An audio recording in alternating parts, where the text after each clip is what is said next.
belə bir atalar sözündən başlamaq istəyirəm ki, ədəbi ədəbsizdən öyrən. Başqasında gördüyün davranışlar hansı ki sənin xoşuna gəlmir, deməli bu cür hərəkət etmək olmaz. Bu davranış qaydaları sanki etikanı yaradır. Etika ilə etiketi bir-birindən fərqləndirmək lazımdır. Etika daxili prinsiplərdən danışır, daxili dəyərlərdən danışır. Mən necə insan olmalıyam? Hörmətli, dürüst, yalan danışmayan, zərər verməyən biri. Etiket isə bu xarici davranış qaydalarıdır. Mən cəmiyyətdə özümü necə aparmalıyam? Etiket etikaya əsaslanaraq yaranır və çox düzgün qeyd etdiniz ki, ədəb ən kiçik qanundur. Yəni bizim cəmiyyətdə davranış qaydalarımızı təmin edən bu ədəbdir ilk öncə, sonra isə hüquqi məsələlər ortaya çıxardır. Ya bunu ədəb təmin edir, ya da bunu polislər təmin edir. Davranış qaydalarına baxanda, məsələn, küçə mədəniyyətinə baxanda birgə yaşamaq mədəniyyəti belə bir anlayışdan danışmaq istəyirəm ki, sanki biz küçədə qısa müddətli qonşuluq edirik. Necə ki, qonşu münasibətlərimizi dəyərli sayırıq, özəl sayırıq, olan haqqında qayğı göstəririk. Bir o cürdə çöldə olan insanlarla qısa müddətli nəqliyyatda, bağlı məkanlarda, parkda qısa müddətli qonşuluq yaşayırıq. Bu zaman əgər qonşuluq münasibətlərimi özümü dəyərli hiss etmək istəyirəmsə, mən də ona qonşuma bu cür dəyərli yanaşmalıyam. Gəlin əsas məsələlərdən danışaq ki, küçə mədəniyyətində şəxsi alan anlayışı var. Yəni toxunma, itələmə, yaxın durma, bunlar qeyri-etik sayılır tanımadığımız birinə. Sonra siz və sən anlayışı var ki, tanımadığımız birinə biz sən olaraq müraciət edə bilmərik. Siz olaraq müraciət etməliyik. Sonra sakitçilik. Küçədə davranış qaydalarının ən əsas məsələsi sakitçilik olmalıdır. Çünki biz başqasını narahat edə bilərik. Belə bir anlayış var ki, mənim azadlığım harada bitirsə, başqasının azadlığı orada başlayır.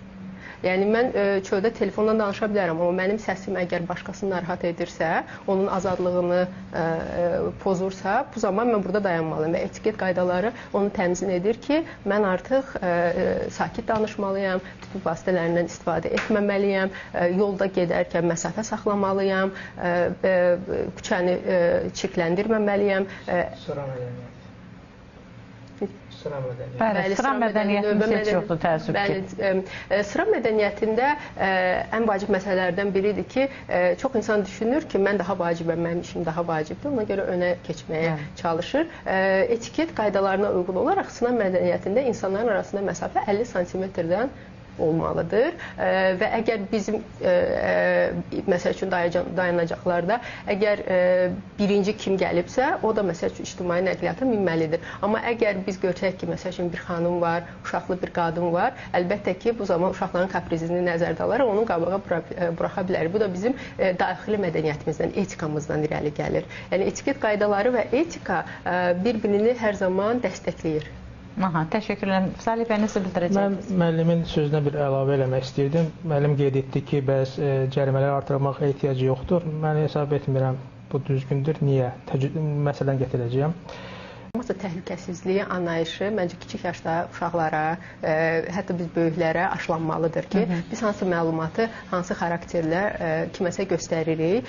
Burada, məsəl üçün, daxili dəyərlər xeyirlə və şərin arasında olan hər zamanki mübarizə, yəni o etika onu orada göstərir ki, biz nəyi seçirik? Biz zərər verməyi seçirik, yoxsa daha çox dəstək olmağı seçirik? Bu zaman uşaqlara kiçik yaşlarda maarifləndirmək etmək lazımdır ki, hansısa informasiyası, özlərinə aid olan hansısa məlumatı, başqalarına aid olan məlumatı paylaşmasınlar və yaxud da bunu paylaşan zaman fikir versinlər, nəyə paylaşmalılar, yoxsa yox. Və bu da etiket qaydalarında, davranış qaydalarında ilk öncə təhlükəsizlik mövcuddur ki, düşünürəm ki, bəzi davranış qaydaları bilinir, qaydaları bilənlər var və bu aydın məsələdir. Düşünürəm ki, məsələ məsuliyyətin zəifliyindən irəli gələ bilər. Qaydaları öyrətmək yox, sanki onları biraz göstərməklə biz təsir edə bilərik bu məsələyə.